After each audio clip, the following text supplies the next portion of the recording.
नाम न परापि विद्या स्वयं प्रमाणे निखिल प्रमाणे यद्ब्रह्म विद्या विमलीकृतानां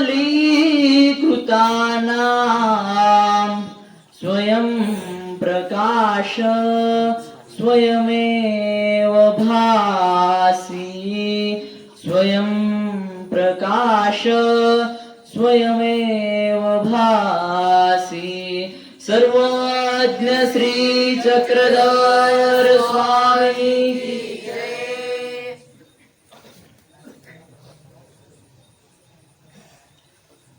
निराकारं नित्यमुक्तं पूर्णानंदं निर्विकारं कैवल्यं अव्यक्तं अमूर्तम अनंतम निरामयम अनंत कोटी ब्रह्मांड नायक अगाध चक्रवर्ती सर्वज्ञ श्री चक्रधर स्वामींना प्रथमतः शतशः वंदन करतो. सर्वज्ञ श्री चक्रधर स्वामींच्या पदस्पर्शाने पुनीत पावन झालेली ही वांबोरी नगरी आणि या सुंदर वांबोरी नगरीमध्ये भव्य दिव्य असलेली ही महानुभाव आश्रम शिक्षण संस्था, जिथे रिद्धी सिद्धी नतमस्तक होतात, ज्ञान पिपासू ज्ञान प्राशन करण्याकरता येतात. आपण अध्ययन करत असताना श्री गुरुवर्य मामाजी आपणास सांगतात की वांबोरी हे असं ठिकाण आहे की जिथे अखंडितपणे अविरतपणे नित्य नियमाने चतुर्विध साधनाची सेवा घडते. स्थान प्रसाद त्रिकाळ प्रसाद सेवा होते आणि भिक्षुक आणि वासनिक हे तर आहेतच. आणि या शिक्षण संस्थेत अक्षुण्णपणे अविभक्तपणे ज्ञानामृताचा झरा पाझरत असतो. संपूर्ण भारताच्या विविध प्रदेशातून विविध विद्यार्थी पंजाब सिंध गुजरात मराठा मध्य प्रदेश तेलंगणा इत्यादी विविध प्रदेशातून विविध विद्यार्थी या झऱ्यातून पाझरणाऱ्या ज्ञानामृताचे प्राशन करण्याकरता येतात. अशा या अखंडित वाहणाऱ्या ज्ञानामृताच्या झऱ्याचे स्त्रोत उगम स्थान सोर्स ऑफ द नॉलेज ते बहुतांमध्ये जयाची विशेष प्रतीती असून बहुतांच्या सुख स्वास्थ्यासी निमित्त झाले असे. अखंड ज्ञानाते अखंड चिंतुनी प्रमाण पुरुष हे ब्रीद ज्यांनी सिद्ध केले, परमार्गाचे संदेह फेडुनी राजहंस हे ब्रीद ज्यांनी प्राप्त केले, असे तुम्हा आम्हा सर्वांचे हृदयस्थित आचार्य श्री गुरुवर्य मामाजी या ज्ञान पंथाचे.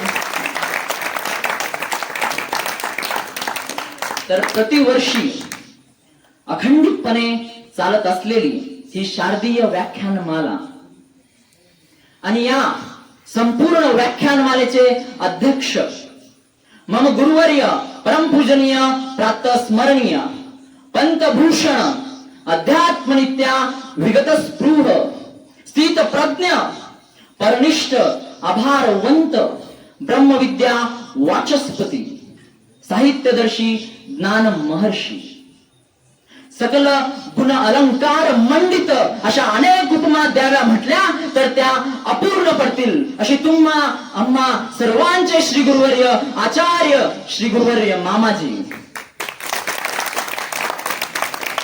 आणि तसेच या ठिकाणी या शारदीय व्याख्यानमालेला ज्या मुनिवृंदांच्या उपस्थितीमुळे ही व्याख्यानमाला ही सभा बहरून आलेली आहे, त्या सर्व आश्रमस्थ मंडळींना मी करजोडून प्रणिपात करतो.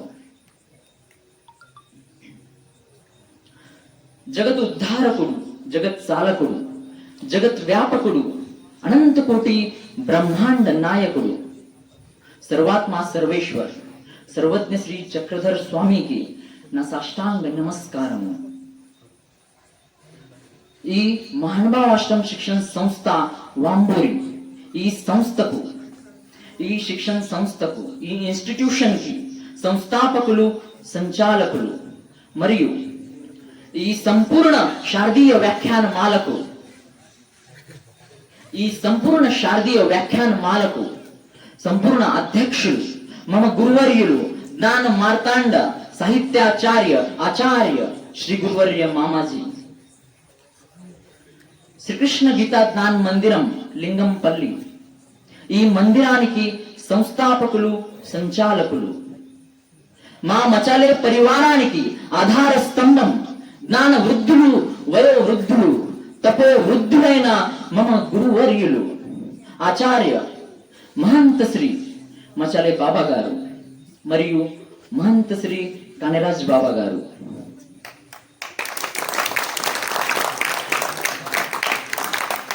నేను ఇక్కడ నిలబడడానికి కారణం నా గురువు అయి నన్ను చిన్నగున్నప్పటి నుండి పెంచి పెద్ద చేసిన ఆ గురుమావులి తపస్విని లక్ష్మీబాయి మచాలే, అలాగే ఇక్కడ కూర్చున్న సాధువు, సంతులు, బాలగోపాల అందరికీ నా సాష్టాంగ దండవత్ ప్రణామం.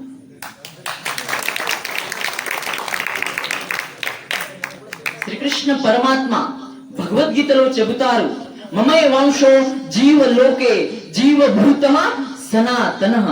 ఈ భౌతిక జగత్తులో ఉన్న జీవాత్మలు నా యొక్క సనాతనమైన అంశాలు. పరమాత్మ అంటే ఎవరు? ఆనంద సాగరం. ఆ ఆనంద సాగరం నుంచి విడిపోయి ఈ సంసార దుఃఖంలో పడిపోయి నానా బాధలు పొందుతున్నాడు ఈ జీవుడు. తిరిగి ఏదో ఒక సాధన చేత, ఏదో ఒక ఉపాయం చేత మన పుట్టిల్లు అనగా ఆ పరమాత్మను చేరుకోవాలి. అది మన యొక్క లక్ష్యం.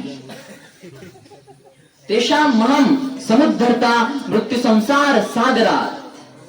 ఎవరైతే తమ చేసిన కర్మాలన్నింటినీ నాకే సమర్పిస్తూ, నన్నే పరమ లక్ష్యముగా భావిస్తూ, నన్నే ఆధారిస్తూ మరియు అనన్య భక్తితో నా మీదే ధ్యానం చేస్తారో వారిని నేను శీఘ్రముగానే ఈ మృత్యు సంసార సాగరం నుండి విముక్తి చేస్తాను.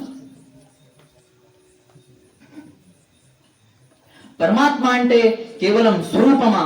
కాదు. సత్ చిత్ ఆనందం, ఎగ్జిస్టెన్స్, నాలెడ్జ్ అండ్ బ్లిస్. అది ఈ బ్రహ్మాండమంతా వ్యాపించినటువంటి సచ్చిదానందమును మనం అర్చించాలి, పూజించాలి, భజించాలి. ఆ స్వరూపమే భగవంతుడు. దాన్ని పొందటానికి మానవుడు ప్రయత్నం చేయాలి. అది మన యొక్క లక్ష్యం.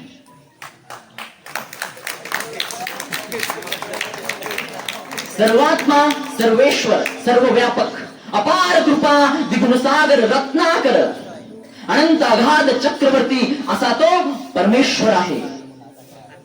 ज्याची स्तुती स्तवन करताना वेद थकले, पुराण श्रमले, शेष श्रमला गुण वर्णिता. ब्रह्मादिक शेषया सुद्धा नेती नेती म्हणती बा तुझला. असा तो अचिंत्य अनंत शक्ती परमेश्वर. अशा त्या अनंत अगाध चक्रवर्ती परमेश्वराचे मी शोच्च पामर कसे वर्णन करू शकणार. परंतु उपाधी मनी चिंतिले, श्रीमूर्ती ते न देखिले, देवे अपने आते प्रकाशिले, स्वयं प्रकाशक म्हणून. ज्यावेळेस उपाध्यबास स्वामींच्या दर्शनासाठी येतात तेव्हा दुपारची वेळ होती. कडाक्याने ऊन तपलेले होते. स्वामींना भीतरी आसन झालेले होते. उपाध्यबास स्वामींजवळ येतात, परंतु बाहेरून कडाक्याच्या उन्हामधून आलेले असल्यामुळे उपाध्यबासांना स्वामींची श्रीमूर्त दिसत नाही. सगळीकडे अंधार दिसतो. तेव्हा उपाधी मनी चिंतिले, श्रीमूर्ती ते न देखले. ज्यावेळेस उपाध्यबासांना अंधारामुळे स्वामींची श्रीमूर्त दिसत नाही तेव्हा ते मनामध्ये मनोरथ करतात. बाईसे वाती लाविती का तरी मी गोसावी आते डोळा देखता. बाईसांनी जर दिवा लावला असता तर मी गोसावी यांची श्रीमूर्त डोळे भरून पाहिली असती, स्वामींची श्रीमूर्त पाहिली असती.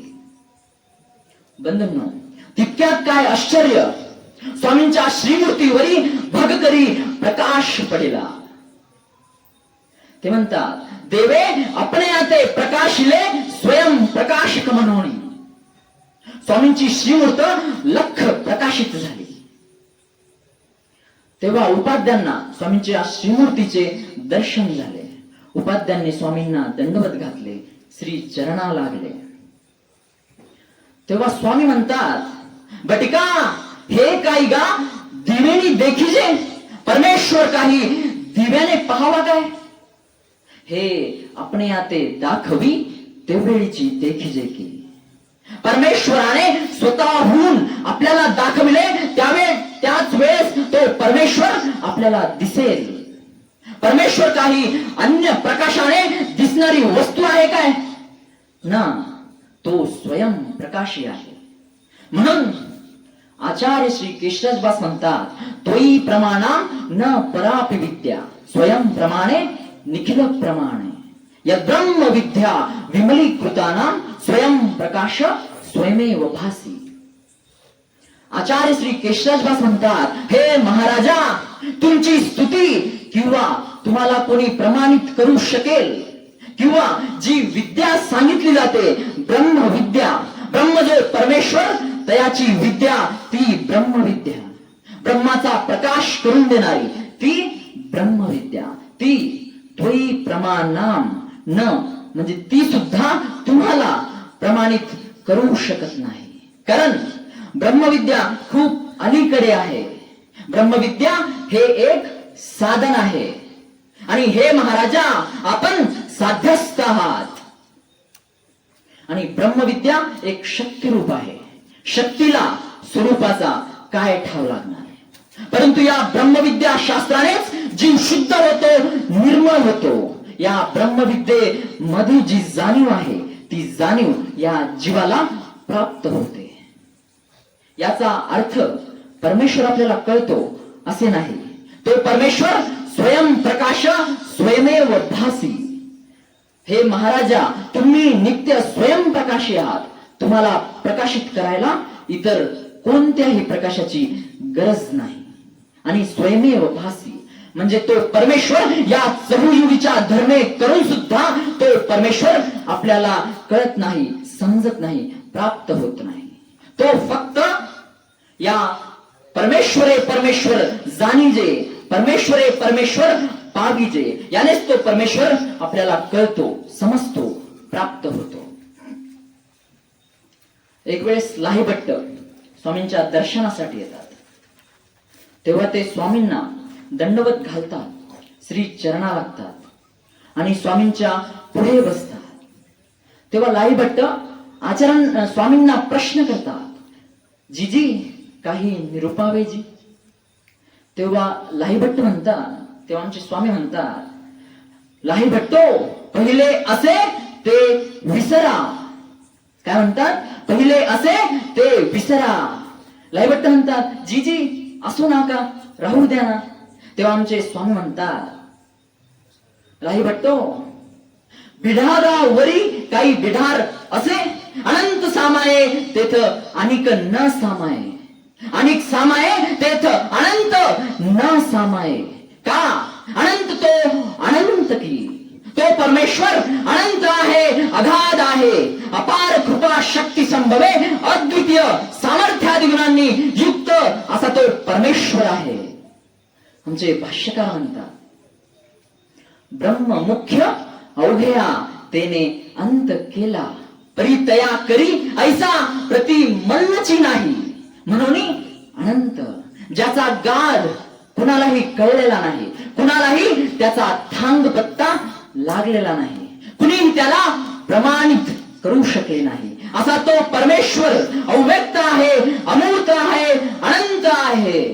आमचे भाष्यकार म्हणतात, अव्यक्त म्हणून आधी नेनिजे, अमूर्त म्हणून मध्य नेनिजे आणि अनंत म्हणून अंत नेनिजे. असा तो परमेश्वर अचिंत्य अनंत शक्ती परमेश्वर आहे, ज्याचा आधी मध्य आणि अंत कुणालाही कळलेला नाही, कुणालाही कळलेला नाही. एक वेळचा प्रसंग आहे. सर्वज्ञ श्री चक्रधर स्वामी आचार्यांवर उदास होऊन औदास्याची प्रवृत्ती स्वीकार करतात. तेव्हा आमचे स्वामी नागदेवाचार्यांना म्हणतात, नागदया, तुम्ही येथून जागा, आमच्यापासून दूर चालले जा. हे वाक्य ऐकताच आचार्यांच्या हृदयाला एकदम धक्का बसतो. ते एकदम स्तब्ध होऊन जातात. तदनंतर नागदेवाचार्य श्री प्रभू बाबांच्या सेवेमध्ये रिद्धपूरला येतात. तिथे श्री प्रभू बाबांच्या सन्निधानामध्ये राहू लागतात. असाच काही काळ क्रमल्यानंतर रिद्धपुरातील काही भक्तिजन आमच्या स्वामींच्या दर्शनासाठी येतात. तेव्हा आमचे स्वामी त्या भक्तिजनांना श्री प्रभू बाबांची क्षीणवार्ता विचारतात. श्री प्रभू बाबा निकेनी राज्य करीत असतील? ते भक्तिजन म्हणतात, जीजी निकेनी राज्य करीत. नंतर आमचे स्वामी नागदेवाचार्यांची विचारपूस करतात. नागदेव नावे ब्राह्मण असे ते कैसी आपरी असती? तेव्हा ते भक्तिजन म्हणतात, जीजी कायसी परीजी. आजीचे पाहेची बोलणे म्हणजे 1-2 दिवसात त्यांचा देह जाईल अशा अवस्थेमध्ये, अशा विरह अवस्थेमध्ये ते पडलेले आहेत. असे ऐकताच आमचे स्वामी त्या भक्तिजनांना म्हणतात, आमचा हा निरोप आचार्यांना सांगावा. आचार्यांना असे सांगावे की येथोनी तुमचे बोलाविले असे, हे तुम्हा भेटण्यासाठी उतावीळ झाले असे. बंधूंनो, इथे लक्षात घ्या त्या परमेश्वराचे अगाध थोर. सृष्टीचा मालक, जगाचा चालक, सर्वज्ञ असून स्वतः परमेश्वर म्हणतात, हे तुम्हा भेटण्यासाठी उतावीळ झाले असे. बंधूंनो, आपण पाहत असतो की भक्त देवाला भेटण्यासाठी उत्सुक झालेला असतो, उतावीळ झालेला असतो. परंतु इथे मात्र उलट आहे, विरुद्ध आहे. तो देवच या भक्ताला भेटण्यासाठी उत्सुक झालेला आहे, उतावीळ झालेला आहे. अनंत कोटी ब्रह्मांड नायक अगाध चक्रवर्ती सर्वज्ञ श्री चक्रधर स्वामी त्या नागदेवांना भेटण्यासाठी उतावीळ झालेले आहे. आमचे स्वामी त्या भक्तिजनांना म्हणतात, आमचा हा निरोप आधी आचार्यांना सांगावा आणि मग तुम्ही श्री प्रभूंचे दर्शन घ्यावे. आणि त्या भक्तिजनांनी स्वामींचा हा निरोप आचार्यांना सांगताच आचार्यांच्या हृदयामध्ये जो विराग्नी प्रज्वलित झालेला होता, जो विराग्नी भडकलेला होता, तो एकदम शांत होऊन आनंद अश्रूंच्या रूपाने तो आनंद आचार्यांच्या डोळ्यातून ओसंडून वाहत होता. हा निरोप, स्वामींचा हा निरोप आचार्यांनी ऐकताच आचार्य श्री प्रभू बाबांची आज्ञा घेऊन लगेच निघतात. मार्गीची भिक्षा करीती, उभयाची भोजन करीती. रात्री निद्रा ये तरी वडाच्या झाडाची पारंबी धरुणी उभयाची निद्रा करीती. असे करीत करीत आचार्य रहाटगावला येतात. आमच्या स्वामींना तेव्हा तासाच्या काठावर आसन झाले होते. आचार्यांनी स्वामींना पाहिले आणि धाव घेतली. आचार्यांनी स्वामींना पाहिले आणि धाव घेतली.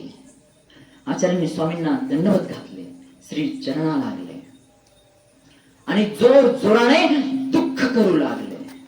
तेव्हा आमचे स्वामी आचार्यांना म्हणतात, वानरया दुःख न करागा. हे तुम्हा भेटण्यासाठी उतावीळ झाले असेल. चला इथं क्षमा लिंगन द्या.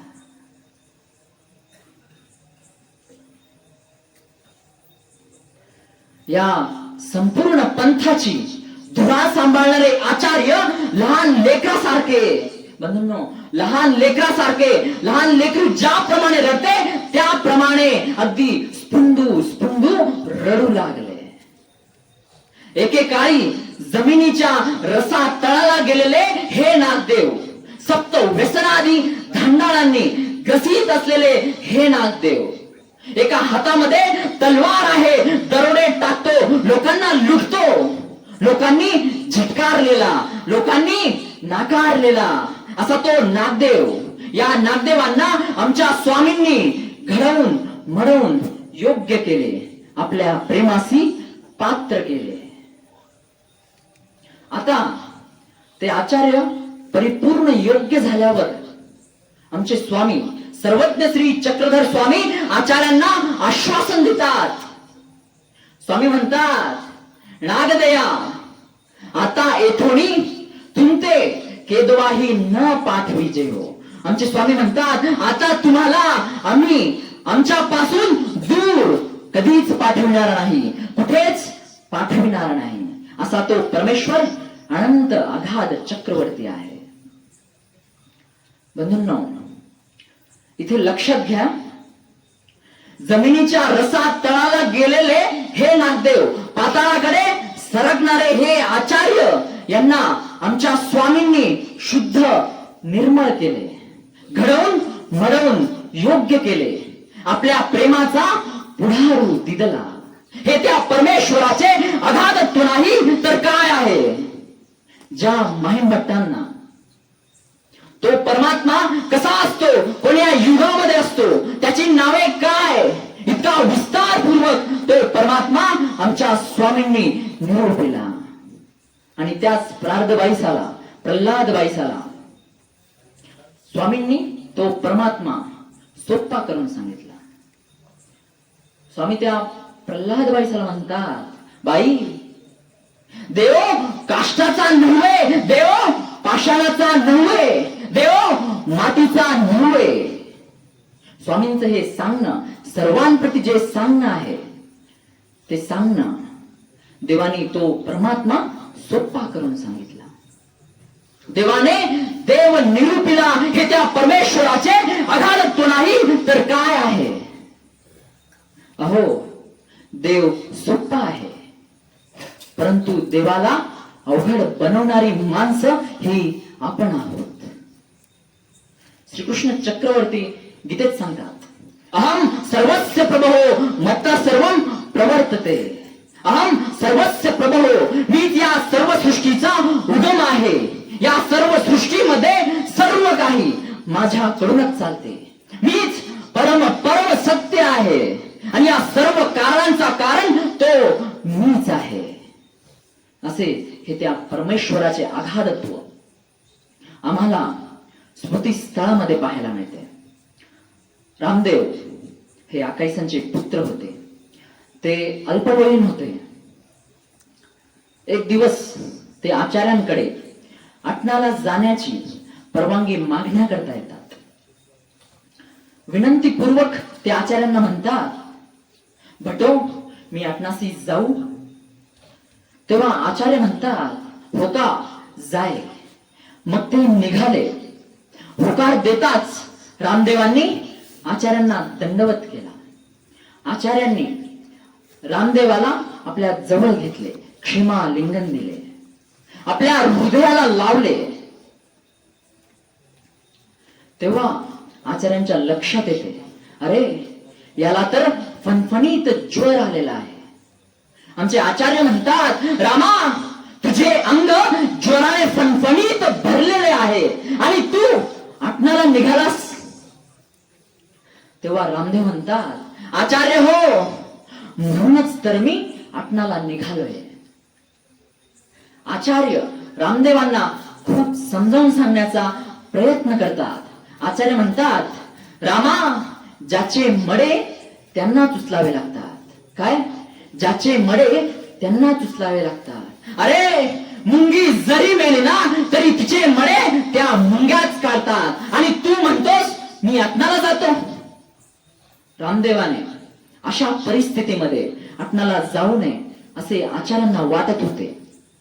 परंतु रामदेव काही ऐकण्याच्या मनस्थितीमध्ये नव्हते.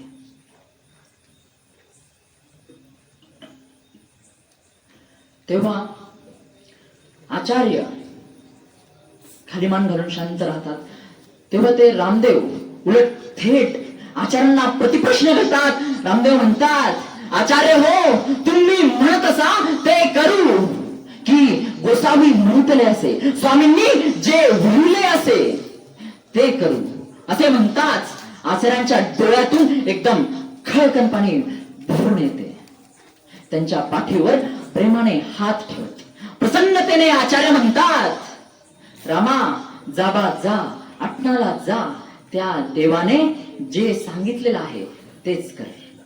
त्यानेच तो अनंत अगाध असलेला तो परमेश्वर तुला प्राप्त होईल, त्यानेच तुझा उद्धार होईल आणि माझ्याही उद्धारण्यास तू निमित्त होशील. रामदेवाला त्या परमेश्वराचे अगाधत्व समजले होते, उमटले होते.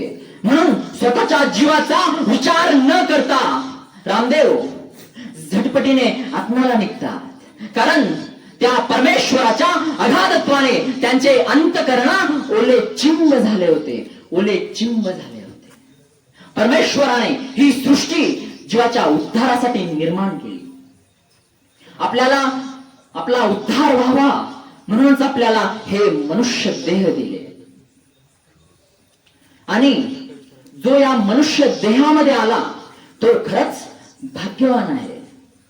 आणि त्याच्यातल्या त्याच्यात ज्याला त्या चैतन्य परमेश्वराचे ज्ञान झाले तो मनुष्यानाम सहस्रेषु, हजारातून एखाद्यालाच त्या परमेश्वराचे ज्ञान होते.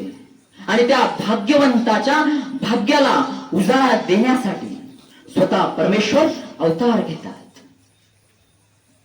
म्हणून परमेश्वर शोधक, वेदक, बोधक, द्रावक. पंडित बास एके ठिकाणी म्हणतात, जयाची नखचंद्र दीप्ती, भक्त सोमकांत द्रवती, योगी जने कुमुदे विकासती तापत्रय.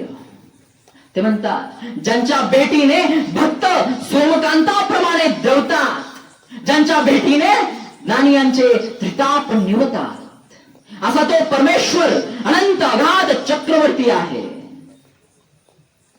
एक वेळेस खेळभट्ट म्हणतात, एक वेळेस खेळभट्ट आचार्यांच्या दर्शनासाठी येतात. ते संसाराच्या त्रसाने मनाने क्षीण होऊन ते आचार्यांच्या भेटीला येतात. तेव्हा खेळभट्ट आचार्यांना प्रश्न करतात की लोह बंद गाडा जडिला असे, लोह बंद गाडा जडिला असे तो उजडे ऐसे काही असे. म्हणजे या संसार रूपी गाड्याला ज्या मोह रूपी साखळ दंडाने झखडलेले आहे, यातून सुटका होणे शक्य आहे का? तेव्हा आमचे आचार्य खेळभट्टांच्या क्षीण झालेल्या मनाला आधारभूत असं उत्तर देतात. आचार्य म्हणतात, खेळभट्ट हो, द्रावक भेटे तरी लोहासी झरा फुटे. या संसार रूपी गाड्यातून मुक्त होण्यासाठी द्रवविणारा एक द्रावक आहे, तो म्हणजे माझा देव श्री चक्रधर. त्याने सांगितलेला जो धर्म आहे तो धर्म आचरणे करून तो अनंत अगाध परमेश्वर आपल्याला प्राप्त होऊ शकतो.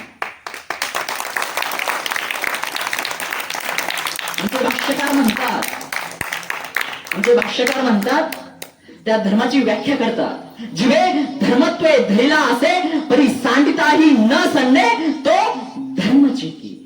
आणि हा धर्म म्हटला की माझ्या डोळ्यासमोर एक व्यक्ती उभी राहते, ती म्हणजे आज सुद्धा इतिहासाच्या पानामध्ये त्या साध्वीचं ज्ञानरूपी सौंदर्य, वैराग्यरूपी सौंदर्य आज सुद्धा आमच्या इतिहासामध्ये दडपलेलं आहे. अशा त्या योगिनीचे नाव सुंदरे बोललायसा. एक वेळेस ज्यावेळेस त्या यवनांच्या धाडीमध्ये सापडतात तेव्हा त्या एकच विचार करतात, माझ्याकडे हे जे ब्रह्मविद्या शास्त्र आहे, माझ्याकडे हे जे ब्रह्मविद्या शास्त्र आहे, हे जर त्या यवनांच्या तावडीत सापडले तर या यवनांनी धर्माची विटंबना करू नये, धर्माचा घात करू नये. म्हणून त्या म्हणतात, माझा धर्म भंग होण्यापेक्षा, या धर्माचा घात होण्यापेक्षा, या धर्माकारणे जीव गेला तरी चालेल, परंतु या यवनांना मात्र अजिबात शरण जायचे नाही. असा विचार करून त्या बाईने कंबर खसली आणि थेट बिडकींच्या दिशेने निघाली. यवन तर श्वानाप्रमाणे पाठी मागे लागलेले होते. आता काय करावं, कसं करावं, हा प्रश्न तिच्या मनामध्ये गुरफळत होता. तितक्यात त्या बाईला बिडकींच्या सीमेवर एक आड दिसला. आपल्या स्वतःच्या जीवाचा विचार न करता या धर्म रक्षणासाठी त्या बाईने त्या आडामध्ये धडकन उडी टाकली आणि स्वतःचा अंत केला. यावर आमचे अन्वयकार म्हणतात का, जे अनुसरणा भंगावणी वरी देह घात चांगलं. बंधूंनो, या भाष्याकडे नीट लक्ष द्या. अनुसरणा भंगावणी वरी देह घात चांगलं. बंधूंनो, ज्या वेळेस या साध्वीची गाथा ऐकल्या जाते, त्यावेळेस प्रत्येक व्यक्तीच्या अंगावरती शहारे निर्माण होतात. प्रत्येक व्यक्तीच्या अंगाला काटा यायला लागतो. कारण त्या साध्वीने अनंत अगाध असलेल्या त्या परमेश्वराचे ब्रह्मविद्या शास्त्र आपल्या हृदयामध्ये साठविले होते. आपल्या जीवाचा मागचा पुढचा विचार न करता या धर्म रक्षणासाठी आणि त्या अनंत अगाध असलेल्या त्या परमेश्वराला प्राप्त करण्यासाठी आपला प्राण त्या परमेश्वराच्या श्री चरणी वाहिला होता. आपला प्राण त्या परमेश्वराच्या श्रीचरणी वाहिला होता. या आपल्या पूर्वजांनी केलेला त्याग, त्यांचा आचार, त्यांचा विचार आपणा सर्वांसाठीच आदर्श आहे. हेच तर ते थोर महानुभाव आहेत, ज्यांनी अनंत कोटी ब्रह्मांड नायक अगाध चक्रवर्ती सर्वज्ञ श्री चक्रधर स्वामींच्या अनंत अगाध असलेल्या या विचारांना आपल्या आचरणामधून जिवंत ठेवले होते.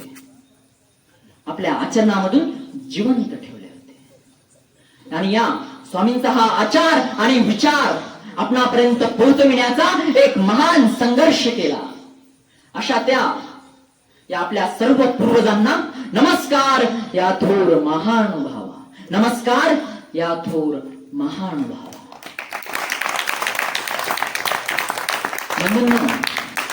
बाह्य उपायाने आणि भौतिक सुखाने तो परमेश्वर आपल्याला प्राप्त होऊ शकत नाही. आपल्याला जर त्या परमेश्वराचे ज्ञान प्रेम जर प्राप्त करायचे जर असेल, तर त्या परमेश्वराचे अगाधत्व समजून घेणे, उमटून घेणे खूप महत्वाचे आहे. आणि म्हणून ही शारदीय व्याख्यानमाला अविरतपणे चालत आहे. कारण त्या प्रत्येक साधकाच्या विचाराचा संग आणि आचाराचा सहवास करणारी ही शारदीय व्याख्यानमाला. आणि याच विचाराचा संग आणि आचाराचा सहवास करणाऱ्या या शारदीय व्याख्यानमालेत आयोजकांनी मला इथे माझे विचार मांडण्याची, मला बोलण्याची संधी उपलब्ध करून दिली, त्याबद्दल मी आयोजकांचे मनपूर्वक आभार मानतो. आणि पुनश्च एकदा आचार्य श्री गुरुवर्य मामाजींना दंडवत प्रणाम करतो आणि माझ्या या लांबलेल्या शब्दांना इथेच पूर्ण विराम देतो. दंडवत प्रणाम.